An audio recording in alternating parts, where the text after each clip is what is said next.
اس حدیث کا تو ہر جملہ ہی کمال کا ہے۔ محدثین نے اپنی کتابوں کی ابتدا اس حدیث سے کی ہوئی ہے۔ صحیح بخاری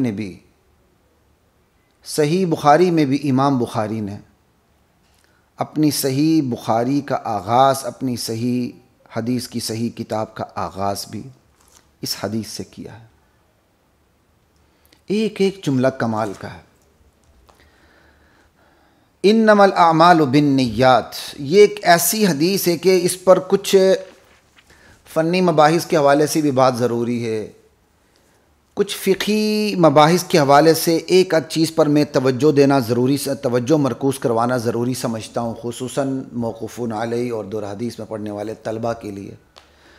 اور میری عام کوشش تو یہی ہے کہ جو درس صحیح بخاری کے عنوان سے میں بخاری کی مرفوع متصل احادیث پہ بات کروں گا انشاءاللہ، صحیح بخاری کی، اس پہ تو میں فوکس یہی کرنا ہے نظریاتی ذہن سازی کے حوالے سے، پبلک کو، عوام کو بات سمجھ آئے۔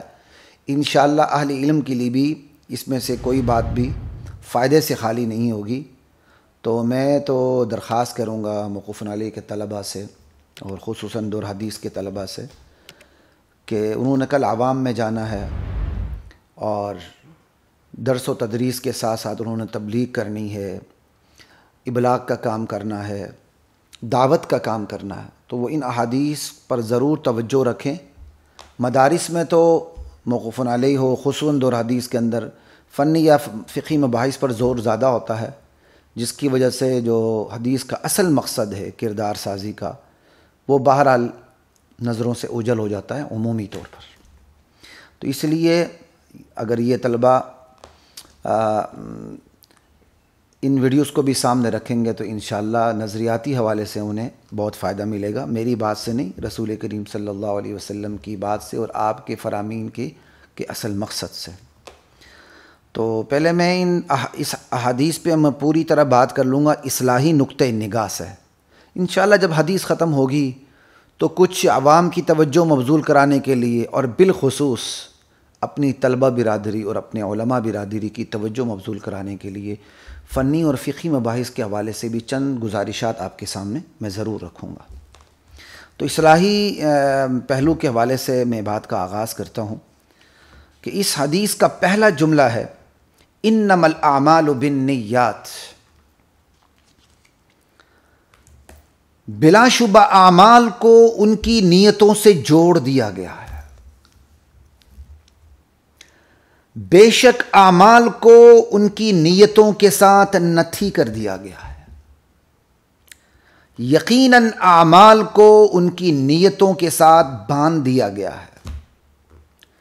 یقین جانو کہ اعمال نیتوں کے دائرے میں محصور کر دیے گئے ہیں۔ انما الاعمال بالنیات، اعمال نیتوں کے دائرے میں محصور کر دیے گئے۔ انسان کی وہ تمام اعمال، اختیاری اعمال جو شریعت کی نگاہ میں درست ہیں، چاہے وہ فرض ہیں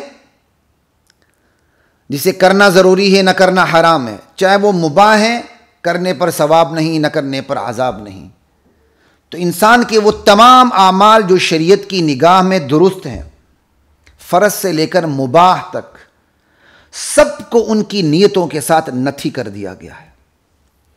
تو یہاں دو لفظ ہیں تو تین، لیکن وہ فقہی حوالے سے، فنی حوالے سے بات ہوتی انما کی، لیکن میں اب اس پہ بعد میں بات ہوگی۔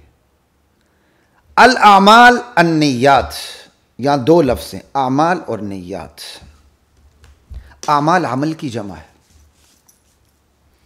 کسی بھی کام کی ظاہری شکل کو عمل کہتے ہیں، ظاہری صورت کو، بیرونی صورت کو عمل کرتے ہیں، اور وہ ظاہری شکل سب کو دکھتی ہے، سب کو نظر آتا ہے، اور اس عمل کی جو باطنی شکل ہے اور جو اندرونی شکل ہے وہ نیت ہے، جس پر صرف اللہ مطلع ہے اور جس کی بنیاد پر عمل کی ظاہری صورت واقع ہوئی ہے۔ تو عمل کی دو شکلیں ہوئیں، ایک عمل کی ظاہری شکل ہے اور ایک عمل کی باطنی اور اندرونی شکل ہے جسے نیت کہتے ہیں۔ جیسے نماز ہے، نماز میں اٹھنا بیٹھنا، قیام، رکوع، سجدہ، جلوس، قعود، اٹھنا بیٹھنا، یہ سب عمل ہے، لیکن اس عمل کی تہ میں ایک ارادہ کار فرما ہے. اس عمل کے پیچھے نماز کا جو ارادہ ہے اسے نیت کہتے ہیں، جس پر صرف ایک اللہ مطلع ہے.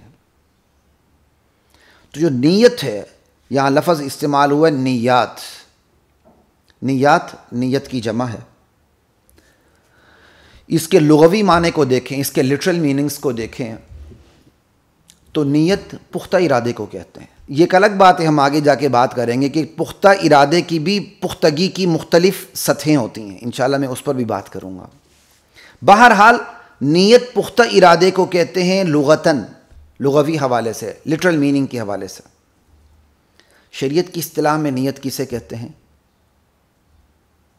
شریعت کی اصطلاح میں اللہ کی رضا اور اس کی خوشنودی پانے کے لیے کسی بھی درست عمل کا پختہ ارادہ نیت کہلاتا ہے.